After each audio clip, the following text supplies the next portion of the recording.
که ته فکر کوي چې ستا ژوند سخت دی نو دا کیسه واوره. دا د یو داسې سړي کیسه ده چې له صفره یې ځان فولاد کړ. ډیوډ ګاګنز په داسې کور کې لوی شو چې وهل، ویره او غوسه پکې عادي وه. هغه ماشوم و او هره ورځ ویرېدلی، په ښوونځي کې کمزوری و، هیڅ باور یې پر ځان نه درلود. کلونه وروسته ګاګنز ډېر چاغ شو، کار یې د حشراتو وژل و او له خپل ژوند څخه تنګ و. هغه ځان ته کتل خو خپل ځان یې نه خوښېد. یوه ورځ هغه آینې ته ودرېد او ځان ته یې وویل نور بس دی. هغه پوه شو که زه بدل نشم هیڅوک به ما بدل نه کړي. ګاګنز تمرین پیل کړ، منډه، وزن، درد، ستړیا، خو ونه درېد. بدن یې درد کړ خو ذهن یې ورو ورو قوي کېده. هغه غوښتل نوي سیل شي.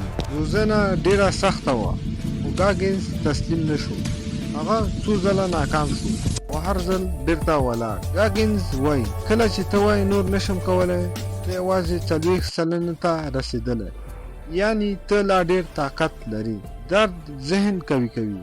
که ته له درد وتښتې کمزوری کېږي، که ورسره ودرېږي نو قوي کېږي. ګاګنز وایي له ځان سره رښتینی اوسه، عذر مه جوړوه، یا کار کوه یا ځان ته دروغ مه وایه. دا کتاب موږ ته دا وایي ته خاص نه یې خو ته قوي کېدی شي.